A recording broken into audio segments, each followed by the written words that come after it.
আসসালামু আলাইকুম ওয়া রাহমাতুল্লাহি ওয়া বারাকাতুহু। আলহামদুলিল্লাহি ওয়াহদা ওয়াসসালাতু ওয়াসসালামু আলা মান লা নাবিয়্যা বা'দা।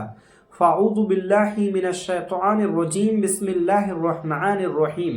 উপস্থিত সমস্ত প্রশংসা মহান রব্বুল আলামিনের জন্য, যিনি আমাদেরকে এই পৃথিবীতে মানুষ রূপে সৃষ্টি করেছেন। তারপরে পরে আমার নবী, আপনার নবী তথা সারা জাহানের নবী মুহাম্মদ সাল্লাল্লাহু আলাইহি ওয়াসাল্লামের প্রতি দরুদ প্রেরণ করি। আল্লাহুম্মা সাল্লি আলাই, আল্লাহুম্মা বারিক আলাই। আজকে আমাদের সংক্ষিপ্ত বক্তব্যের বিষয় হচ্ছে সিয়াম এবং রমাদানের প্রকৃত অর্থ এবং রমাদান সম্পর্কে কিছু কথা। আল্লাহ রাব্বুল আলামিন বলেন, কোরআন মাজিদের মধ্যে রয়েছে সূরা আল বাকারার মধ্যে, কোরআন মাজিদের 2 নম্বর সূরার 183 নম্বর আয়াতে আল্লাহ বলেন, ইয়া আইয়ুহাল্লাযীনা আমানু কুতিবা আলাইকুমুস সিয়াম কামা কুতিবা আলাল্লাযীনা মিন ক্বাবলিকুম লাআল্লাকুম তাত্তাকুন। ইয়া আইয়ুহাল্লাযীনা আমানু, হে যারা ঈমান এনেছো, কুতিবা আলাইকুমুস সিয়াম, তোমাদের উপরে সিয়ামকে ফরজ করা হয়েছে, কামা কুতিবা আলাল্লাযীনা মিন ক্বাবলিকুম, যেভাবে তোমাদের পূর্বপুরুষদের উপরে সিয়ামকে ফরজ করা হয়েছিল, লাআল্লাকুম তাত্তাকুন, যাতে তোমরা তাকওয়া অর্জন করতে পারো। আয়াতকে আমরা একটু ভালোভাবে দেখলে বুঝবো যে আয়াতের শুরুটা আল্লাহ করেছেন ইয়া আইয়ুহা দ্বারা। এই শব্দটিকে আরবিতে হুরুফে নিদা বলা হয়, যা আহ্বান সূচক শব্দ, যাকে আহ্বান সূচক শব্দ বলে। যেমন ইয়া আইয়ুহা, এটা মানেই হচ্ছে আহ্বান সূচক কথা, আহ্বান সূচক শব্দ, যে দ্বারা মানুষকে আহ্বান করা হয়, মনোযোগী করা হয়। ধরেন আপনার সামনে একজন কেউ দাঁড়িয়ে আছে অন্য দিকে হয়ে, তো আপনি তাকে আপনি আপনার দিকে মনোযোগী করতে চাইছেন, তাহলে আপনি বলবেন হে সাইদ, তখন সে আপনার দিকে মনোযোগী হবে। আপনি যা কথা বলবেন সে মনোযোগ সহকারে শুনবে, সে বলবে যে আমাকে বলছে, যখন আপনি তাকে বলবেন হে সাইদ। অনুরূপভাবে আল্লাহ রাব্বুল আলামিন এই আয়াতটিকে শুরু করেছেন ইয়া আইয়ুহা দ্বারা, হুরুফে নিদা দ্বারা। আগে আল্লাহ ডাকলেন ইয়া আইয়ুহাল্লাযীনা আমানু, হে যারা ঈমান এনেছো, কুতিবা আলাইকুমুস সিয়াম, তোমাদের উপরে সিয়ামকে ফরজ করা হয়েছে, কামা কুতিবা আলাল্লাযীনা মিন ক্বাবলিকুম, যেভাবে তোমাদের পূর্বপুরুষদের উপরে সিয়ামকে ফরজ করা হয়েছিল। এই আয়াতের শেষ অংশটাই হচ্ছে খুব গুরুত্বপূর্ণ। আপনাকে সিয়াম ফরজ করা হয়েছে যা আপনি জানলেন, তো সিয়াম আপনি রাখছেন, রোজা আপনি রাখছেন, কেন রাখছেন? আল্লাহ আয়াতের শেষ অংশে বলছেন লাআল্লাকুম তাত্তাকুন, যাতে তোমরা তাকওয়া অর্জন করতে পারো। এটাই হচ্ছে আপনার মূল বিষয়, যা আপনি রোজা রেখে আপনি কি উপার্জন করছেন। আপনাকে যেই জিনিসটা অর্জন করতে হবে, যেই জিনিসটা অর্জিত করতে হবে, সেটি হচ্ছে লাআল্লাকুম তাত্তাকুন। এটি আপনাকে বিস্তারিত বলতে হলে আমি এমনভাবে বলতে পারি যে আপনি পৃথিবীতে সমস্ত যেগুলো খারাপ কাজ করছেন, আপনি আমি যা পাপ কাজ করছি, এই সমস্ত পাপ কাজ থেকে বেঁচে থেকে আমরা যেই অভ্যাসটা তৈরি করব, সেই অভ্যাসটাকে এখানে তাকওয়া বলা হয়েছে। ধরেন আপনি যা খারাপ কাজ করছেন, চুরি করছেন, ডাকাতি করছেন, জেনা করছেন, এই সমস্ত কাজ আপনি করছিলেন, সিয়াম যখন চলে আসে, রোজা থাকা অবস্থায় কিন্তু আপনি এসব কাজ করেন না। আর এই সব কাজ না করে আপনাকে একটি অভ্যাস তৈরি করতে হবে, আর সেই অভ্যাসটাই হচ্ছে লাআল্লাকুম তাত্তাকুন। আমাদের সকলকে আল্লাহ সেই অভ্যাসটা তৈরি করার তৌফিক দান করুন। এবং এবার আমরা আসি সিয়ামের দিকে। সিয়ামের প্রকৃত অর্থ আমাদের জানতে হলে দেখতে হবে সিয়াম শব্দটি এসেছে সোয়াদ ওয়াও মিম থেকে। এটি হচ্ছে তার প্রকৃত মূল অক্ষর, মূল হরুফ হচ্ছে এটি। আরবি প্রত্যেকটি শব্দ কোনো না কোনো বাপ থেকে আসে, সেই বাপ মূল বাপ থেকে আসে, সেটা থেকে আসে। তো এই সিয়ামের মূল যেটি অংশ হচ্ছে সোয়াদ ওয়াও মিম। এই শব্দটিকে আপনাকে ভালোভাবে বুঝতে হলে আপনাকে আরবের দিকে একটু দেখতে হবে। আরবে এই শব্দটাকে তারা কিভাবে ব্যবহার করে। আরবের দিকে যদি আপনি দেখেন, সিয়াম শব্দটিকে তারা ব্যবহার করে যখন একটি উট তার খাওয়া দাওয়া, পান করা এ সমস্ত কিছুতে বিরত থাকে, এবং তার যেটা মেন কাজ, মূল কাজ সোয়ার করা, তো সেটা থেকে সে বিরত থাকে।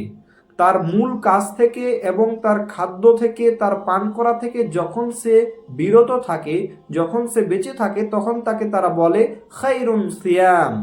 অর্থাৎ আমরা বলতে পারি সিয়াম শব্দের প্রকৃত অর্থ আমরা সমস্ত পাপ কাজ থেকে যেটা বেঁচে থাকবো, এটাই হচ্ছে আপনার সিয়াম, এটাই হচ্ছে আপনার সিয়াম। এই যে সিয়াম আপনি রোজা রাখলেন, তো সমস্ত পাপ কাজ থেকে বেঁচে থাকাটার নামই হলো আপনার সিয়াম, যেটি আপনি মূল অর্থটি বুঝতে পারলেন। এই সিয়াম শব্দটাকে পাপ থেকে বেঁচে থাকা, কিসের পাপ থেকে বেঁচে থাকা, কেমন ভাবে, তা জানতে হলে আমরা আগে রামাদানের অর্থটা দেখি। রামাদান শব্দের অর্থটা হচ্ছে জ্বলানো বা পুড়ানো। এই রামাদান শব্দটাকে আরবের লোকেরা এমনভাবেও ব্যবহার করে, একটি জীবিত ছাগলের ভিতরে একটি জ্বলন্ত উত্তপ্ত পাথর তার ভিতরে তারা প্রবেশ করিয়ে দেয় এবং তারপরে তার সেই ছাগলটার চামড়াগুলোকে ছিলে সেই ছাগলটার তারা মাংসগুলোকে ভক্ষণ করে, ছাগলটা তারা খায়। তো একটি ছাগলের ভিতরে জ্বলন্ত উত্তপ্ত পাথর যখন ঢুকিয়ে দেওয়া হয়, তার শরীরের মাংসগুলো সিদ্ধ হয়ে যায়, ভিতরে জ্বলাপোড়া শুরু হয়ে যায়। এটাকে তারা রামাদান বলে। আরও অন্যান্য অর্থেও তারা ব্যবহার করে। তো এ দ্বারা আমরা বুঝলাম যে একটি মানুষ যখন কোনো খারাপ কাজ করে, পাপ কাজ করে, এই পৃথিবীর ভূখণ্ডের মধ্যে যে যেখানে যত পাপ কাজ করছে, ধরেন একজন মানুষ চুরি করলো, তো আল্লাহ কি তার হাতকে কেটে নিয়েছেন? নেন নাই। একজন মানুষ মিথ্যা বলল, তো আল্লাহ কি তার জবানকে বন্ধ করে দিয়েছেন? দেন নাই।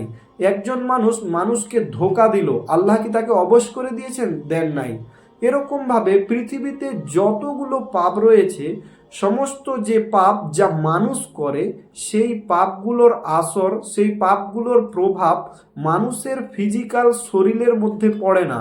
মানুষের সমস্ত পাপের আসর, সমস্ত পাপের প্রভাব মানুষের শরীরের ভিতরে থাকা নাফসের উপরে পড়ে। যা মানুষের শরীরের ভিতরে যেই নাফসটি রয়েছে, সেই নাফসের উপরে প্রত্যেকটা পাপের প্রভাব পড়ে। সেই নাফ আত্মনাদ করে, সেই নাফস আপনার কান্না করে, সেই নাফস আপনার বিরক্ত হয়ে গেছে, আপনি সারা বছর পাপ করেই যাচ্ছেন। আমরা মানুষ যত চেষ্টা করি কিন্তু পাপ করেই যাই, যে সেটা সিয়ামে এসে আমরা থামতে পারি। তো এই পাপ করা থেকে আমাদের ভিতরের থাকা নাফস খুব কষ্ট পায়, এই নাফস আমাদের আত্মনাদ করে। তাই এই নাফসকে আপনাকে ঠিক রাখতে হলে, নাফসকে সঠিক রাখতে হলে আপনাকে বিরত থাকতে হবে। আপনার ভিতরে থাকা নাফস কষ্ট পায়। আপনি যা পাপ কাজ করেন আপনি বুঝতে পারেন না, আপনি আপনার হাত দিয়ে একজন মানুষকে অন্যায়ভাবে মারলেন, তো এই হাতে আপনার কোনো ক্ষতি হলো না, কিন্তু আপনার নাফসে ক্ষতি হলো, আপনার নাফসে এই প্রভাবটা গিয়ে পড়লো। তাই আমাদের সমস্ত ওই কাজ থেকে বেঁচে থাকতে হবে যা কাজ করলে আমাদের নাফসের উপরে গিয়ে প্রভাব পড়ে। তাই আমরা বুঝতে পারলাম যে এই রামাদান এবং সিয়ামের অর্থ, সিয়াম শব্দের অর্থ আমরা বিরত থাকব। কি থেকে বিরত থাকব? আমাদের ভিতরের নাফস যে যে কাজ করলে অশান্তি হয়, যে যে কাজ করলে নাফস আমাদের আত্মনাদ করে, তাই আমাদের সমস্ত সেই সব কাজ থেকে বিরত থাকতে হবে। আল্লাহ আমাদের বিরত থাকার তৌফিক দান করুক। আমরা সিয়ামে এসে সেই সব কাজ থেকে বিরত থাকিও বটে। ধরেন আজকে আপনি আমি সিয়াম আছি, রোজা আছি, তো আমরা সারাদিন কিন্তু এই সমস্ত কাজ থেকে বিরত থেকেছি। চুরি করা বলেন, ডাকাতি করা বলেন, জেনা করা বলেন, এরকম সমস্ত পাপ থেকে আমরা বেঁচেছি। কিন্তু আপনার আমার সিয়ামের অবস্থা হচ্ছে, সিয়াম শেষ হওয়া পর্যন্তই একদম ইফতার যখনই আপনার হলো, যার যেই নেশা, কার বিড়ির টান রয়েছে বিড়ির টান একদম শুরু, কার বিড়ির নেশা রয়েছে বিড়ি শুরু। আমাদের সিয়াম এরকম হয়ে গেছে। কার সিগারেটের নেশা রয়েছে, সিগারেট ইফতার করেই আগে সিগারেট খেতে হবে, এরকম আমরা ইফতারের পরে আবার সেই অভ্যাসটাকে শুরু করে দিই। আমাদেরকে যেই কাজটি করতে হবে, এই যে লাআল্লাকুম তাত্তাকুন, আল্লাহর সেই আয়াতকে আমাদের স্মরণ রাখতে হবে। আমরা রমাদানে সিয়াম পালন করলাম কেন? লাআল্লাকুম তাত্তাকুন, তাকওয়া অর্জন করার জন্যে। আপনি সারাদিন বিড়ি পান করলেন না আল্লাহর ভয়ে, আবার ইফতারের পরে আপনি বিড়ি টান দেওয়া শুরু করে দিলেন, তাহলে আপনি কি লাআল্লাকুম তাত্তাকুনের অন্তর্ভুক্ত হতে পারলেন না। তাই আমাদের সকলকে চেষ্টা করতে হবে, আমাদের উদ্দেশ্য লাআল্লাকুম তাত্তাকুন। বারজাকি জীবনে তো আমরা পাবো ইনশাআল্লাহ নেকি। আমরা এই পৃথিবীতে রমাদান করলে আমরা সব অনেকই হবে জানি, আমাদেরকে জান্নাতে প্রবেশ করানো হবে। কিন্তু এই পৃথিবীর মধ্যে আপনি রমাদান থেকে কি উপকার পেলেন, আপনি রমাদান থেকে কি হাসিল করলেন? এই রমাদান থেকে আপনি লাআল্লাকুম তাত্তাকুন তাকওয়া অর্জন করলেন। এই তাকওয়া অর্জন আপনাকে এই পৃথিবীর বুকে করতে হবে। আপনি সারা রমাদান যদি আপনি বিরত থেকে আপনার অভ্যাসটাকে করতে পারেন, তাহলে অবশ্যই আপনি জারি রাখতে পারবেন অন্যান্য মাসে। রমাদান মাসের অনেক ফজিলত রয়েছে তা আমরা জানি। তো আমরা এই রমাদান মাসকে অনেক গুরুত্বপূর্ণ, যেহেতু এই মাস ইবাদতের মাস, তো আমরা 1 থেকে 2টা ইবাদতের কথা বলে ইনশাআল্লাহ আমাদের বক্তব্য ইতি করব। আমি যেই ইবাদতের কথাটি আজকে প্রথমে বলবো সেটা হচ্ছে বেশি বেশি কোরআন তেলাওয়াত করা, কারণ অনেক গুরুত্বপূর্ণ।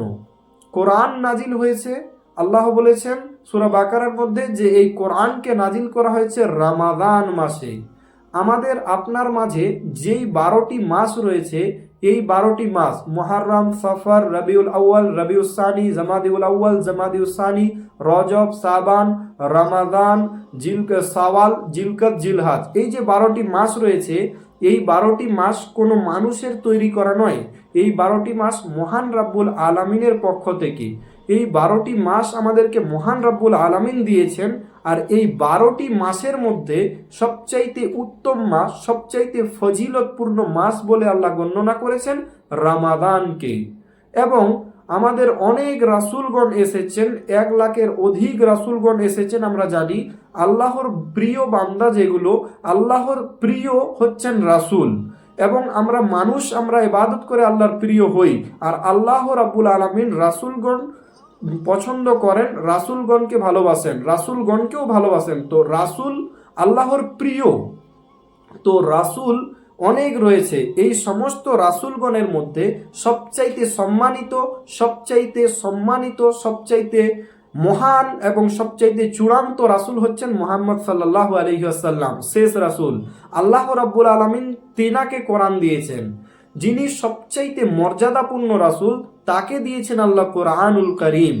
এবং এই 12টি মাসের মধ্যে যেটি সবচাইতে উত্তম মাস, সেই মাসে আল্লাহ কোরআন মাজিদকে নাজিল করেছেন।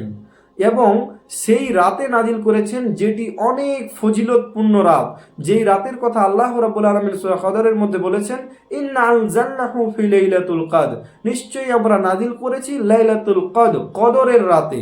নিশ্চয়ই আমরা নাজিল করেছি কদরের রাতে। তাহলে আমি বুঝতে পারলাম যে আল্লাহ রাব্বুল আলামিন এই কোরআনুল কারীমকে 12টি মাসের উত্তম মাসের মধ্যে নাজিল করেছেন। রাসূলগণদের মধ্যে সবচাইতে সম্মানিত রাসূলকে এই কোরআন দিয়েছেন। এবং রমাদানের মধ্যে সবচাইতে উত্তম রাত যেটি, সেই রাতে আল্লাহ কোরআন মাজিদ নাজিল করেছেন।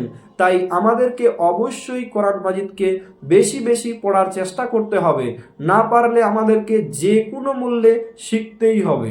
আল্লাহ রাব্বুল আলামিন বলেছেন কোরআন মাজিদের মধ্যে সূরা সদের মধ্যে বলেছেন, কোরআন মাজিদের 38 নম্বর সূরার 29 নম্বর আয়াতে আল্লাহ বলেছেন কিতাবুন আনজালনাহু ইলাইকা মুবারাকুন, একটি বই আমরা আপনার কাছে নাজিল করেছি, একটি বই নাজিল করেছি যা খুব বরকতময় বা কল্যাণময়। লিয়াদাব্বারু আয়াতিহি, এটিকে অনুধাবন করার জন্য, ভাবার জন্য এর আয়াত সমূহকে নিয়ে। ওয়ালিয়াতাযাক্কারা, এবং তা থেকে উপদেশ গ্রহণ করার জন্য। উলুল আলবাব, আর এই যে জ্ঞানীগণ হচ্ছে এরাই যারা কোরআনকে অনুধাবন করেন। আল্লাহ এই আয়াত বলেছেন সূরা সদের মধ্যে রয়েছে, কোরআন মাজিদের 38 নম্বর সূরার 29 নম্বর আয়াতে আল্লাহ এ কথা বলেন। পৃথিবীর একজন মানুষ ডক্টর হলে, ইঞ্জিনিয়ার হলে আল্লাহ রাব্বুল আলামিন তাকে জ্ঞানীগণের অন্তর্ভুক্ত বলেননি। একজন মানুষ মাস্টার্স করলে, MBBS করলে তাকে আল্লাহ রাব্বুল আলামিন জ্ঞানীগণ বলেননি। আপনি যদি কোরআনকে পড়েন, কোরআনকে অনুধাবন করেন, কোরআনকে আপনি অন্তরের ভিতরে গাঁথেন, কোরআনকে আপনি যদি চেষ্টা করেন পড়েন, তাহলে আল্লাহ রাব্বুল আলামিন আপনাকে জ্ঞানী বলেছেন। তাহলে আমরা অবশ্যই চেষ্টা করব কোরআন মাজিদকে পড়ার, না জানলে আমরা শিখার চেষ্টা করব। আমরা কোনো অজুহাত, কোনো এক্সকিউজ খাড়া করব না। আমরা কোনো অজুহাত দেখাবো না যে আমাদের কোরআন মাজিদ শেখার কোনো ব্যবস্থা নেই। আপনার বাড়ির পাশে কোরআন মাজিদ শেখার ব্যবস্থা থাকলে বাড়ির পাশে পড়ুন, আর যদি বাড়ির পাশে না থাকে মাদ্রাসায় যান। প্রয়োজনে আপনি 5 কিলোমিটার গিয়ে আপনি কোরআন মাজিদ শিখুন, কিন্তু তবুও আপনাকে শিখতেই হবে। অনেক গুরুত্বপূর্ণ একটি কাজ যা আপনাকে করতেই হবে। আমাদের মুহাদ্দিসিন ইকরাম যারা অতীতে অনেক কাজ করেছেন এই ইসলামের জন্য, একজন মুহাদ্দিস কত না কত দূর গিয়েছেন একটি হাদিসের জন্য, একটি হাদিসকে সহি জয়ীফ দেখার জন্য, একটি হাদিসের রাউইকে পরীক্ষা করার জন্য কোথায় না কোথায় গিয়েছেন, হাদিসকে একত্রিত করেছেন, কত মেহনত করেছেন, কত হাজার হাজার কিলোমিটার তয় করেছেন। আর আমরা 2-4 কিলোমিটার গিয়ে কোরআন মাজিদকে শিখতে চাই না। তো জোরালোভাবে দাবি থাকবে যে অবশ্যই প্রত্যেকটা মানুষ আমরা কোরআন মাজিদকে শেখার চেষ্টা করব ইনশাআল্লাহ। এরপরে আমি যেই কাজটির কথা আমি বলতে যাচ্ছি সেটি রয়েছে সহিহ আল বুখারীর মধ্যে। সহিহ আল বুখারীর মধ্যে 1147 নম্বর হাদিস। আম্মাজান আয়েশা রাদিয়াল্লাহু তাআলা আনহাকে একজন জিজ্ঞাসা করলেন যে আল্লাহ রাসূল সাল্লাল্লাহু আলাইহি ওয়াসাল্লামের রমাদানের সালাত কেমন ছিলেন। তখন আম্মাজান আয়েশা রাদিয়াল্লাহু তাআলা আনহা বললেন যে আল্লাহ রাসূল সাল্লাল্লাহু আলাইহি ওয়াসাল্লাম রমাদানে এবং রমাদানের বাইরে 11 রাকাতের সালাত, বেশি সালাত আদায় করতেন না, এবং তিনি প্রথমে 4 রাকাত সালাত আদায় করলেন। তা ছিল কত সুন্দর, তা ছিল কত দীর্ঘ সময় ধরে, তা তুমি জিজ্ঞেস করো না। তারপরে আবার 4 রাকাত পড়লেন, তা ছিল কত সুন্দর, তা ছিল কত দীর্ঘ, তা তুমি জিজ্ঞেস করো না। আবার তিনি 3 রাকাত পড়লেন। এই মোট 11 রাকাত সালাত মুহাম্মদ সাল্লাল্লাহু আলাইহি ওয়াসাল্লাম পড়লেন। এই তারাবির কথা বলা হচ্ছে। তো আমি এই হাদিস দ্বারা আপনাকে বোঝাতে চাইলাম মুহাম্মদ সাল্লাল্লাহু আলাইহি ওয়াসাল্লাম যে সলাত আদায় করেছেন, তো আম্মাজান আয়েশা রাদিয়াল্লাহু তাআলা আনহা বলছেন যে তা কত সুন্দর ছিল, তা কত দীর্ঘ ছিল, তা তিনি অনুভব করতে পারছেন না, তা তিনি বোঝাতে পারছেন না, তা এত সুন্দর ছিল। তাহলে আমাদের সলাতকে সুন্দর করতে হবে, আমাদের নামাজকে সুন্দর করতে হবে, আমাদের তারাবিকে ধীর উস্তরের সাথে তেলাওয়াত করার, তারাবিতে ভালোভাবে ধীর উস্তরের সাথে পড়ার তারাবি আমাদের চেষ্টা করতে হবে। এই হাদিস দ্বারা আমরা বুঝতে পারলাম যে মুহাম্মদ সাল্লাল্লাহু আলাইহি ওয়াসাল্লাম কত সুন্দরভাবে তারাবি পড়তেন, মুহাম্মদ সাল্লাল্লাহু আলাইহি ওয়াসাল্লাম কত সুন্দরভাবে সালাত আদায় করতেন। তো আমি 2টি আমলের কথা বললাম, একটি কোরআন তেলাওয়াত, এবং 2 নম্বর আমরা যে সালাতগুলো আদায় করব রমাদান মাসে, তো রমাদান মাসে আমরা খুব সুন্দরভাবে সালাত আদায় করব, একটি অভ্যস্ত করব যে আমরা আরামসে ধীরে ধীরে সেই সালাতটাকে আদায় করব। রাসূল সাল্লাল্লাহু আলাইহি ওয়াসাল্লাম করতেন, যা আমি সহিহ হাদিসে পড়েছি। সহিহ হাদিসের মধ্যে রয়েছে, সহিহ হাদিস সহিহ আল বুখারীর মধ্যে রয়েছে, 1147 নম্বর হাদিসে রয়েছে। আপনি খুলুন, দেখতে পারেন আপনি। তাহলে আমাদের সলাতকে সুন্দর করতে হবে ইনশাআল্লাহ। আল্লাহ আমাদের সকলের সলাতকে সুন্দর করার তৌফিক দান করুন, এবং আমাদের সকলকে কোরআন মাজিদ বেশি বেশি পড়ার চেষ্টা করুন। এবং এই রমাদানে আল্লাহ রাব্বুল আলামিন আমাদের সকলকে সময় মতো সেহরি এবং ইফতার করার চেষ্টা করার তৌফিক দান করে দিন। তাহলে আমরা সংক্ষিপ্ত সময়ে যেগুলো কথা বললাম, সিয়ামের অর্থে, রমাদানের অর্থে, আল্লাহর কোরআন নাজিলের সম্পর্কে যা সমস্ত কথা বললাম, তার সারমর্ম এটাই যে আপনি রমাদানে সিয়াম রাখলেন, আপনাকে সমস্ত পাপ কাজ থেকে বিরত থাকতে হবে। বিরত থেকে আপনাকে একটি অভ্যাস তৈরি করতে হবে। আমাদের সকলকে এই অভ্যাসটা তৈরি করতে হবে। আমাদের সকলকে অভ্যাস তৈরি করে অন্যান্য মাসে এরকম চলার চেষ্টা করতে হবে।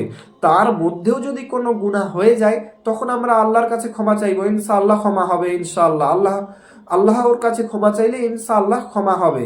তবুও আমাদেরকে চেষ্টা করতে হবে এই রমাদান পেয়ে আমরা আমাদের অভ্যাসটাকে পরিবর্তন করে আমাদের অভ্যাসটা রাসূল সাল্লাল্লাহু আলাইহি ওয়াসাল্লামের মতো করব। আমাদের আজকের সংক্ষিপ্ত বক্তব্যের মধ্যে যতগুলো আমরা কথা বললাম তা আমাদের সকলকে আল্লাহ রাব্বুল আলামিন মেনে চলার তৌফিক দান করুন, আমিন। ওয়া আখির দাওয়ানা আনিল হামদুলিল্লাহি রাব্বিল আলামিন। সুবহানাকা আল্লাহুম্মা ওয়া বিহামদিকা আশহাদু আল্লা ইলাহা ইল্লা আনতা আস্তাগফিরুকা ওয়া আতুবু ইলাইক। আসসালামু আলাইকুম ওয়া রাহমাতুল্লাহি ওয়া বারাকাতুহু।